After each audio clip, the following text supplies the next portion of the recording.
Salut à tous, c'est Greg, nous revoilà pour une nouvelle vidéo de notre série Golang pour débutants. Si vous débarquez tout juste, je vous conseille de jeter un œil à nos précédentes vidéos pour ne rien manquer. Le lien de la playlist est en description. Si ce n'est pas déjà fait, n'oubliez pas de vous abonner et d'activer les notifications pour ne rien rater des prochaines vidéos. Sans plus attendre, plongeons directement dans le sujet du jour.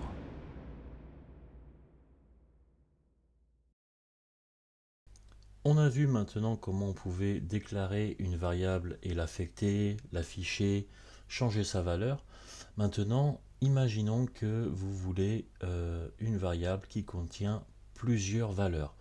C'est pour ça que là maintenant on va voir les tableaux qui nous permettent de rentrer plusieurs valeurs. On le déclare de la même façon qu'une variable, d'accord? Donc je commence par le mot-clé var plus le nom de ma variable et maintenant je vais lui dire qu'il est égal à un tableau, par exemple, que je vais lui donner une taille, disons 10, de type int, d'accord? Il faut bien préciser le nombre, ça c'est le nombre d'éléments qu'il va y avoir dans le tableau, d'accord? Donc là, à ce moment-là, je vais rentrer mes valeurs. 9, voilà. Et 10. Voilà, si j'essaye d'imprimer, ça ne fonctionnera pas parce que la méthode ne prend pas ce typage, d'accord, fonctionne pas de la même manière. Donc je vais prendre celle de la librairie FMT, d'accord, où j'avais utilisé printf déjà. Maintenant je réaffiche. Donc voilà, on voit bien que j'ai un tableau avec plusieurs valeurs, donc je peux utiliser un for range sur mon tableau, d'accord. Donc pareil, j'ai mon index value, d'accord. Du coup mon index sera toujours un int et la value, du coup comme c'est un tableau de int, ça va à chaque fois mettre un des éléments du tableau dans cette variable là et ça va boucler sur la liste élément par élément. Donc si je prends du coup mon println pour afficher la valeur value, d'accord, index est égal, et on va mettre l'index, comme ça on voit où est-ce qu'on est, la variable est égale, et on a déjà mis la value. Donc maintenant je fais un hello, vous voyez que j'ai les index à gauche, les valeurs à droite, et l'index, vous ferez bien attention, ça démarre à 0, d'accord, c'est toujours à 0. C'est important parce que vous pouvez vous déplacer directement pour avoir un élément du tableau. Donc par exemple, si je dis que maintenant j'ai l'index qui est égal par exemple à 5, d'accord, je prends maintenant ma variable, il faut que j'utilise le tableau, donc je prends la variable le tableau, je mets les crochets en précisant l'index. Ça va me permettre de pouvoir me positionner dans le tableau et d'aller directement récupérer l'élément que je veux. Donc si j'affiche, on va faire sans le for, ça sera plus clair. Hop.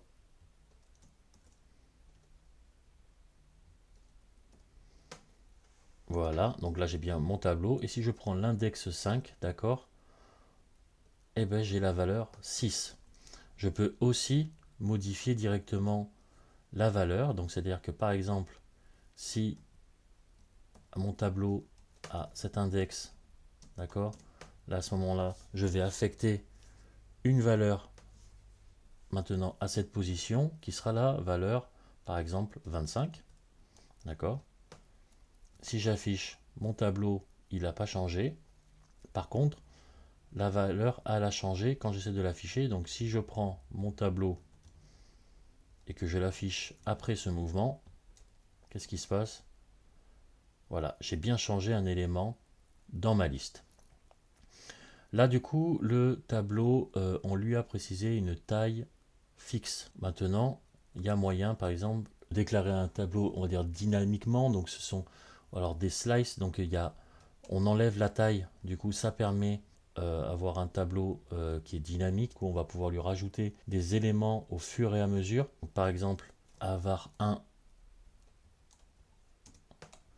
je lui dis que est égal, et là je prends la fonction append, d'accord, qui prend une liste en paramètres et une valeur à ajouter. Donc je lui donne var1 et elle me retourne la nouvelle liste. Voilà.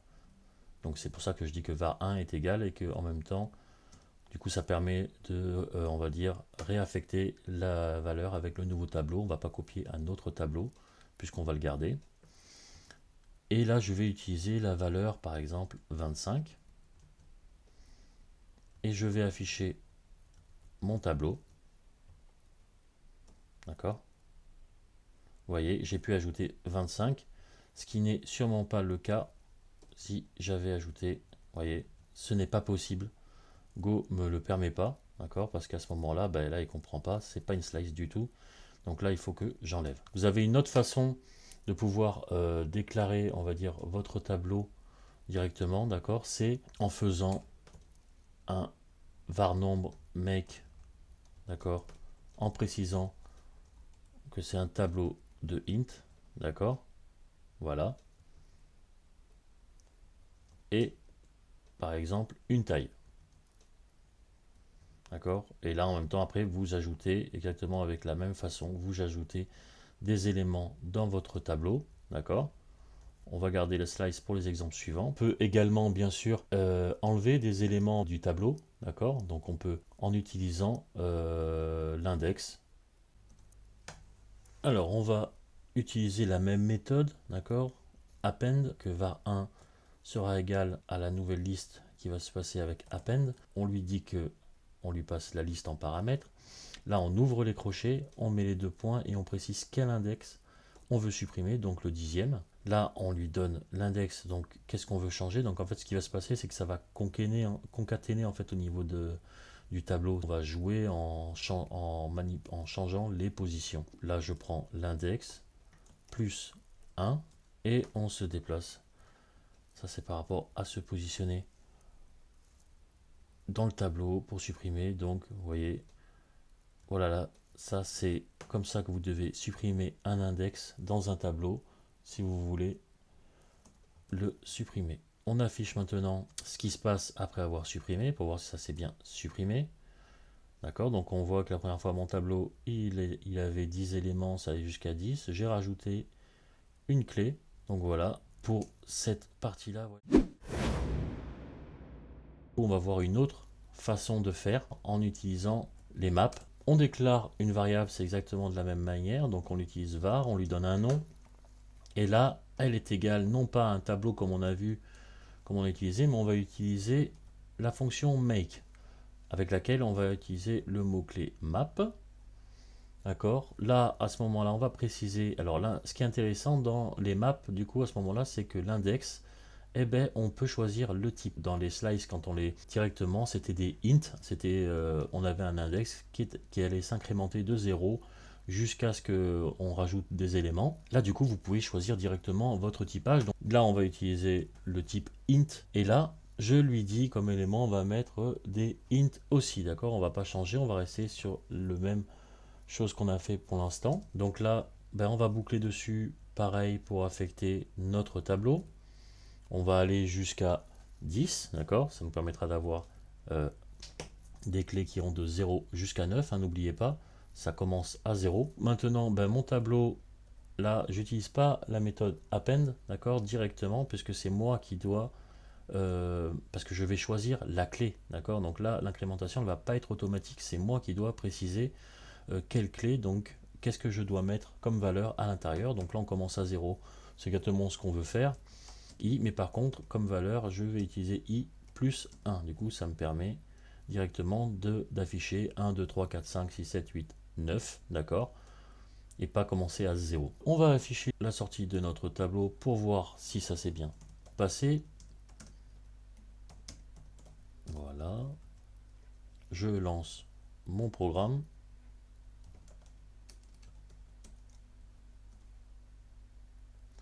Ok. Donc là, on voit bien, il a affiché les clés directement. Donc ce qu'on peut faire pour avoir un affichage un peu plus propre, c'est que pareil, je peux faire un range dessus, d'accord, var 1, on va faire notre index et value, Et je vais faire comme d'habitude, index est égal à l'index. var1 est égal, alors value maintenant, est égal à value.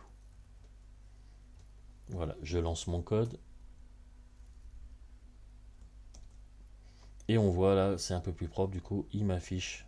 Alors, les index sont mélangés à cause du range. C'est pas rangé de façon justement ordonnée. Donc à ce moment-là, si on veut se déplacer, parce que de toute façon, c'est pas ce qui nous intéresse, hein, on peut le rendre, on peut faire un tableau avec de l'ordre en utilisant des fonctions pour ordonner nos index directement. Parcourir les index un à un en utilisant voilà, notre structure de contrôle for normal. Et on va aller jusqu'à, et bien là, on va pas s'embêter, on ne sait jamais si on rajoute des éléments au fur et à mesure.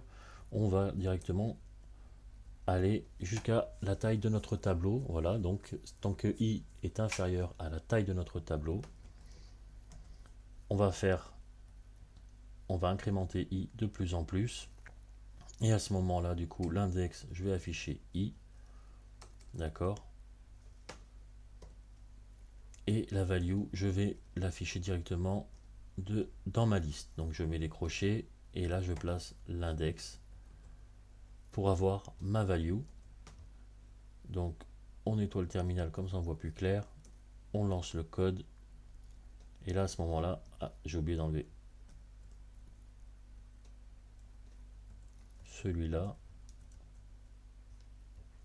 Mais on voit bien que de l'autre côté de l'autre, ce n'est pas vraiment ordonné. Et là maintenant, là, voilà, là on est dans l'ordre. Si vous voulez éliminer un élément du tableau avec le mapping, c'est ce qui est plus intéressant, vous utilisez la méthode delete, d'accord, du coup qui prend une map, et vous lui donnez votre variable, et vous précisez directement l'index, d'accord. Donc là je supprime l'index 5, et ce que l'on peut voir du coup, c'est qu'à notre index 5 qui est affiché par notre boucle, il n'y a rien du tout. Donc si je fais plutôt, j'utilise la fonction println pareil, mais j'affiche directement la valeur de ma variable, d'accord, donc je le mets avant le delete et après le delete je relance mon code, d'accord, on voit tous les index et là à ce moment là notre index 5 a vraiment disparu, c'est pour ça qu'on ne peut pas l'afficher. Vous utilisez juste la fonction delete par exemple comparé à ce qu'on avait utilisé avant, sauf que par contre vous êtes libre d'utiliser le type que vous voulez, par contre c'est très important, d'accord, mais votre tableau peut contenir on va dire n éléments, vous rajoutez le nombre d'éléments que vous voulez, par contre c'est du même type. Ce qu'on va voir par la suite, d'accord, ce sont, si je me trompe pas, ce sont les structures. Non, on va voir les pointeurs avant les structures. Pourquoi je parle de ça? Je vous fais un petit aperçu, c'est que vous pouvez directement faire votre propre type. Voilà, c'est comme ça que je l'explique. C'est que du coup, vous allez pouvoir rajouter ici un type qui sera une structure qui, elle, va pouvoir contenir des variables de différents types. Ça vous permet, par exemple, si vous voulez rajouter une liste là de personnes, d'accord, donc si je rajoute des personnes, d'accord, dans cette structure, vous allez vous retrouver avec des informations, avec des noms, prénoms, numéros de téléphone. Vous voyez, ce sont différents types de données, donc des dates, du numérique avec l'âge, des chaînes de caractères avec le nom, prénom et ainsi de suite. Et ça, c'est ce qu'on va avoir par la suite avec les structures et c'est beaucoup plus intéressant quand on commence à faire vraiment de grosses applications et pour pouvoir au moins enregistrer des données. Donc je vous dis à tout de suite. Déjà, on va voir maintenant les pointeurs.